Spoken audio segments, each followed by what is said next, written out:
Oh, hello. I'd just like to introduce myself before I start talking about my books. I'm Iris Lloyd. I live in Hungerford, lived here for 17 years. I'm widowed. I have 2 daughters and 3 lovely grandchildren, all in their 20s. You want to hear about my writing and my books, and I'm so pleased to be able to tell you about them this afternoon. So I've been writing all my life. I can remember doing a poem when I was about 7 years old. During the war, my dad was in the army in France, and I would write him poems, and he would write me poems back.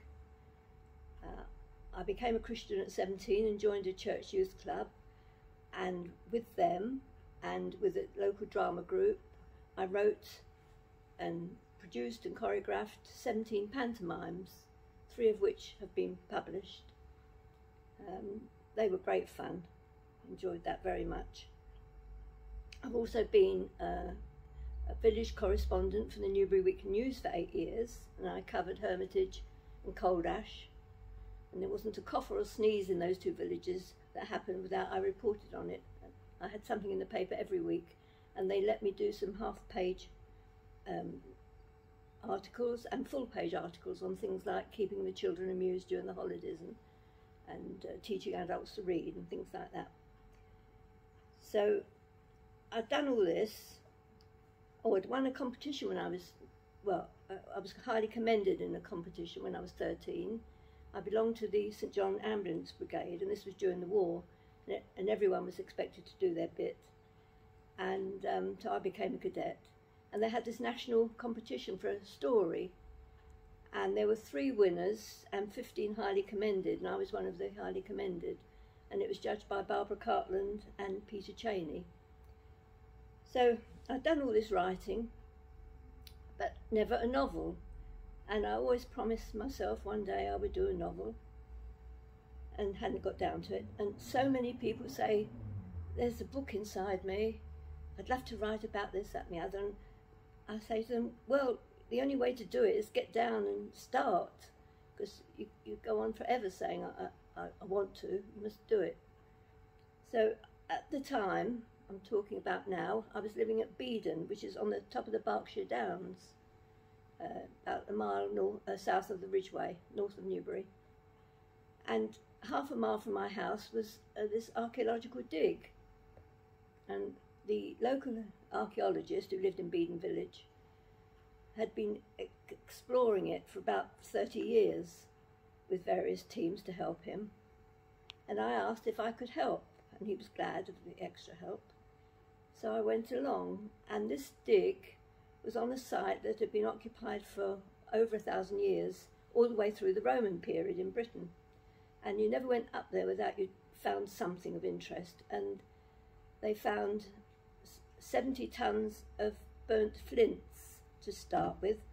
Now, I don't know if you know about burnt flints, but before electricity and gas and so on, if people wanted to heat water, they would drop some flints into the fire, heat them up, and then drop them in the water to heat the water. And that's what the Romans were doing.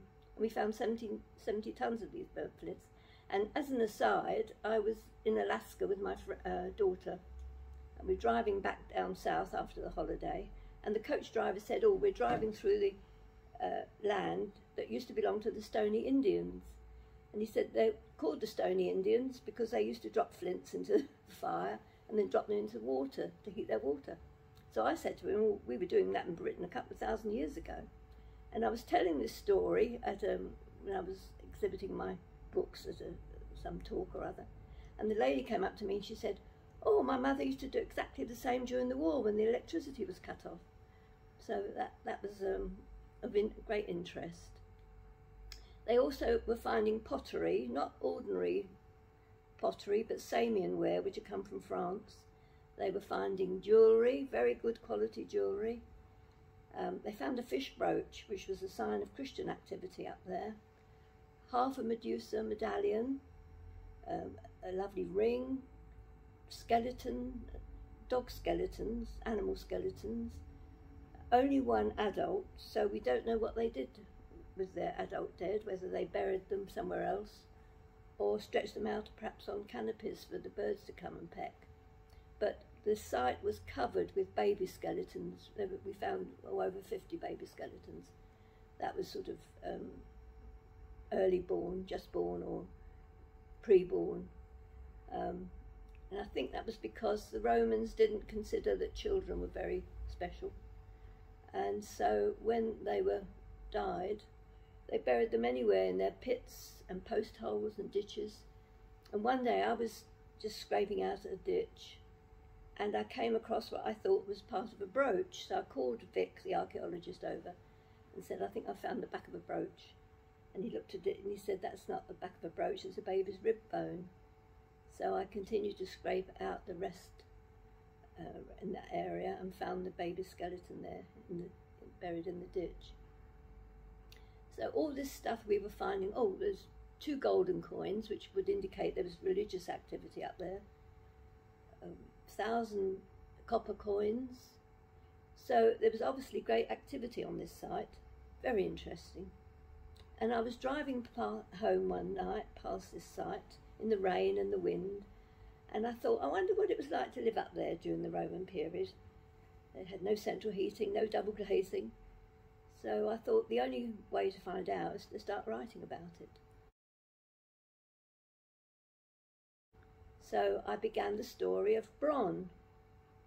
Now, I can't remember where I got the name from, but it was a very good choice because it's short enough to go across the page of a book, and somehow everybody remembers the name. They're always talking to me about Bron. And it's the story of Bron, who was born and brought up on that site during the Roman era. And I've worked a couple of, some of the finds into the story. I take her over to Rome, and then she follows the legions up into one of the battles in Albania. And I've been to all these places. I've been to Ostia, where she landed, which is the port for Rome. I've been to Rome, I've been to Albania. The research I had to do was tremendous when I started because I hadn't got a clue what they wore, what they did with their lives, what they ate, their jewellery, their religious thoughts, their farming, cookery. I had no idea, so everything had to be researched. But I did it as I went along because I know me.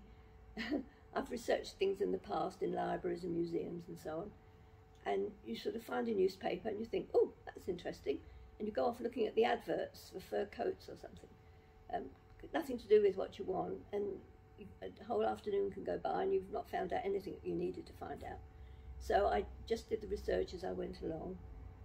And with Google, it's so much easier than going to museums and libraries.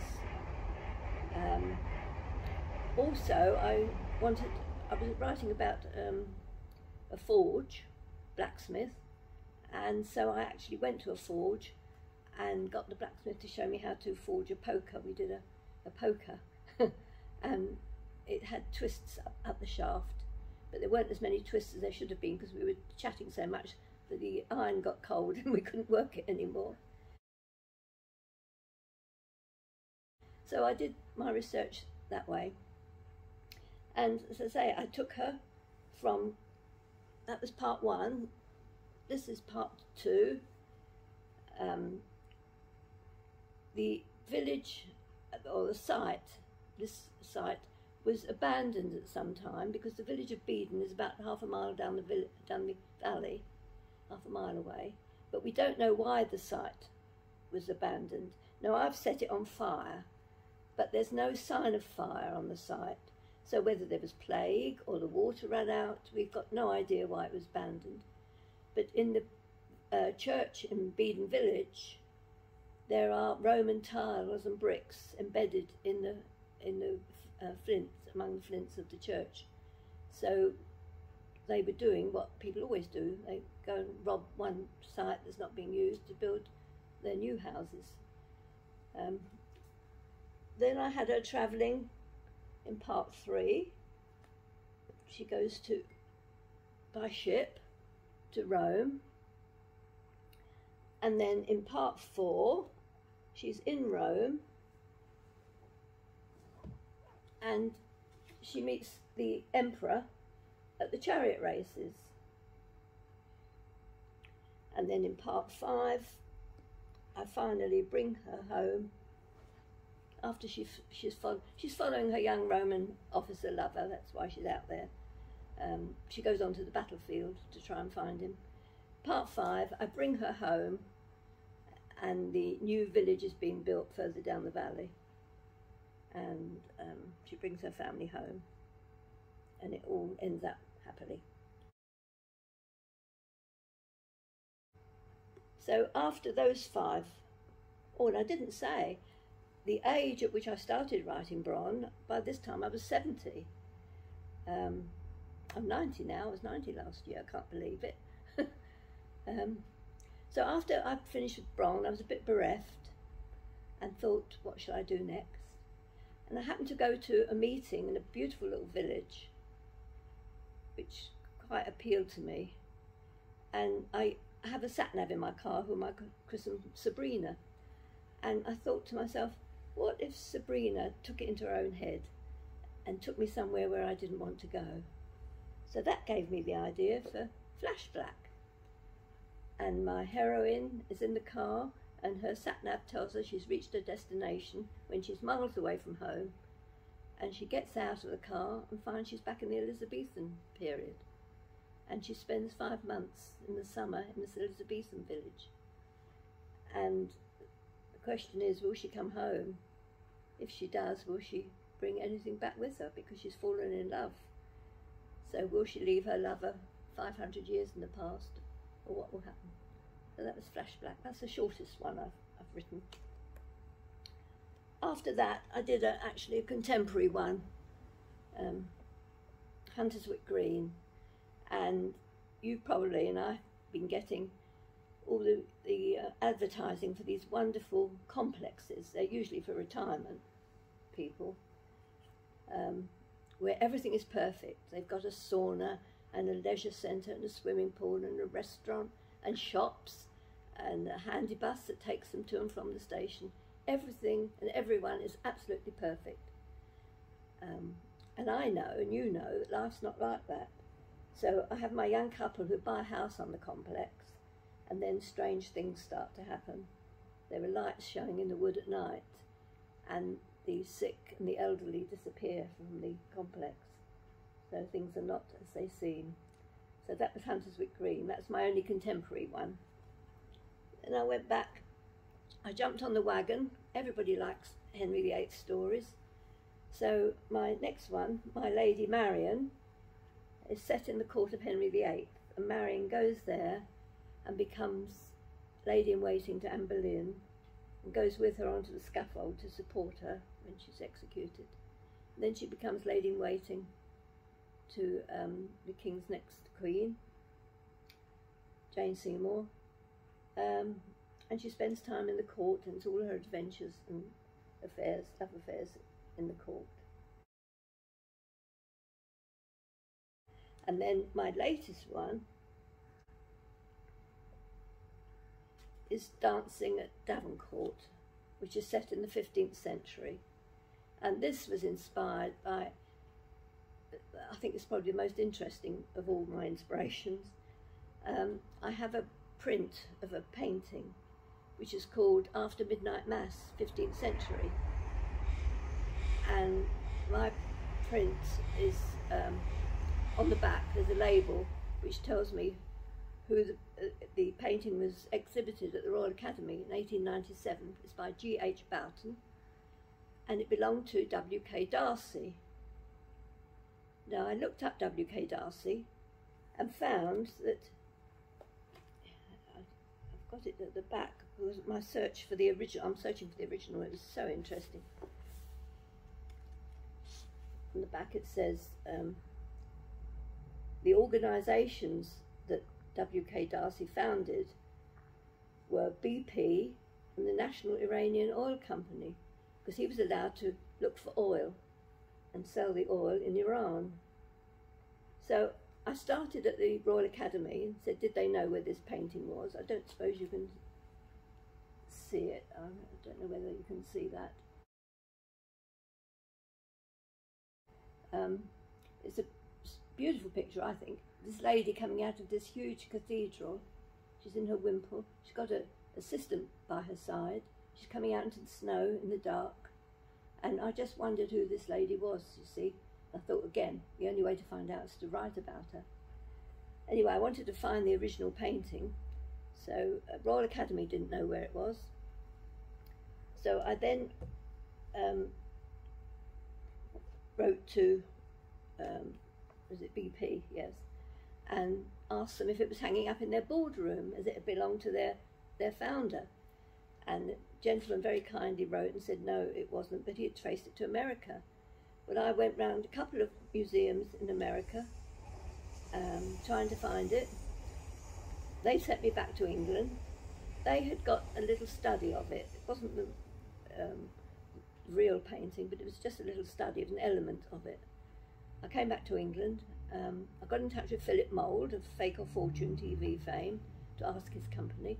They put me on to another artistic company, and they put me on to another company. And eventually, one Saturday morning, this gentleman rang me and said he had sold this painting quite recently into a private collection, so he wasn't allowed to tell me where it was, who had bought it, or how much they'd paid for it. But at least he did say to me, it's in a castle, so I'm hoping it's still somewhere in Britain. But it's such a shame that it's not on display for everybody to see, because I think it's such a beautiful painting. So anyway, I wrote the story of the lady who's in the painting, and that's my latest book, Dancing at Davenport. I don't know whether you want to know about the publishing side. When I wrote Bron at the beginning, and I must say I haven't published, I've self-published all these books, but I haven't published any of them without it going in front of somebody else's eyes. I wouldn't just come off the computer and go into publishing. I wanted someone to read it. So I've been through various agencies and critiques to get other people's opinion. And it's been interesting that I've discovered there are three sorts of critique.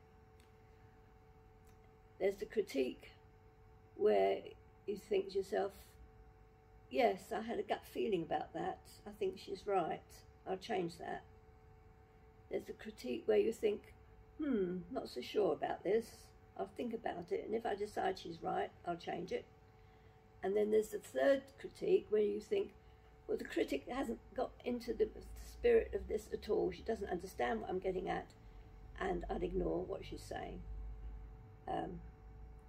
So the work is yours. You can do with it exactly what you like, what the critiques suggest or not. It's completely in your own hands, and you don't have to get upset with critiques. The best thing, if you get one that's not very good, and I got one which was 7 A4 pages long and not very complimentary, put it away overnight or for a couple of days, and when you take it out and read it a second time, it's not quite so bad, and you can be more balanced about it. And then you say, do what you think is right to improve your book. So I started by trying to get Bron published, part 1, commercially. And in those days, it was etiquette to send to one agent or publisher at a time and wait till you got it back before you sent to the second one. Nowadays, I'm glad to say, you can send to several, half a dozen at a time with email. It's much easier, as long as you let everyone know what you're doing. But in those days, we had to wait. And some of the agents or publishers a couple took 7 months to get it back to me. And I thought, this is not fair. I'm not 20, I can't wait around any longer. So I'll self-publish. And that's what I did. I looked round for a company that did self-publishing. So the difference in commercial publishing and self-publishing is that when you do it yourself, you put all the money up front. You're the one taking the risk. You can get a company to publish it for you, but you're the one taking the risk. Whereas when you get it published commercially, they tell you never pay anything up front. Let the publisher do it all. So I found Pen Press in Brighton, who were happy to publish my first couple of books. And they published all 5 of Bron, and then they went bust. But they recommended me to go to Author Essentials. So I did. And they published for me number 6, which was Flash Black. But then the poor lady there died. Now, I hadn't realised she was a friend of the original director of Pen Press. They were partners, and she was a one-man company, one-woman company. And she died, so that was the end of that. I had to find somebody else. The next one I did was directly through Amazon online. Now, I'm not clever enough to set it all up and get it published, so I had to pay somebody to do all that for me. But so that was the cheapest one. Then I went to New Generation Publishing, and I'm with them at the moment, and they did My Lady Marian and Dancing at Davenport, and they're very helpful. I've got no complaints about them. And you can order, you don't have to order hundreds, you can order 50 copies at a time, so you know, your bedroom's not stocked up with all your unsold books. So that's where I am at the minute. The latest thing I did actually was started my autobiography from when I was born up to age 17, which was the most exciting part of my life, because the war started when I was 8. The Blitz started when I was 9. I was in London for the first night of the Blitz. I had all that. Was evacuated. Fortunately, my father's firm evacuated, so we all went, the whole family. I have a younger brother, so Mum and Dad and Ray and I went. We were put into one room in a flat, which was fine because we were safe. But we'd only been there about 10 days, and they dropped some bombs down our road, and somebody a few doors away was killed. So, in a way, I think I'm lucky to be here. Then we came back home after the war, and I didn't mention, I should have mentioned, I've been a dancer all my life. I started at 3½. I did my first solo when I was 4. I don't remember it, but apparently I sang Shirley Temple's song, When I Grow Up. So I've called my autobiography When I Grow Up. And when I was 17, I went into professional panto. I was in the chorus of Babes in the Wood, which I thoroughly enjoyed. I would have liked to have continued in showbiz, but I'm very short. I'm less than 5 feet, and if you're that short, you have to be very good to be a soloist, and I wasn't that good. And also, showbiz is so dodgy. So I decided to leave it as a hobby, my dancing as a hobby, and come back to my shorthand typing career, which was great. That's worked out well. Yeah, so that's it really, I suppose. I hope you enjoyed it. I just would encourage you to just have a go, even if it just doesn't go anywhere. If you feel you want to write, then get down and write. I chair 3 creative writing groups. That's a good way to go, to join a group. And people are very encouraging and helpful and supportive, because everybody's struggling. I mean, even people like J.K. Rowling, she got over 20 rejections for Harry Potter when she started out. Beatrix Potter, she had to self-publish. A lot of them have had rejections. It's just part of the course. So, yeah, have a go.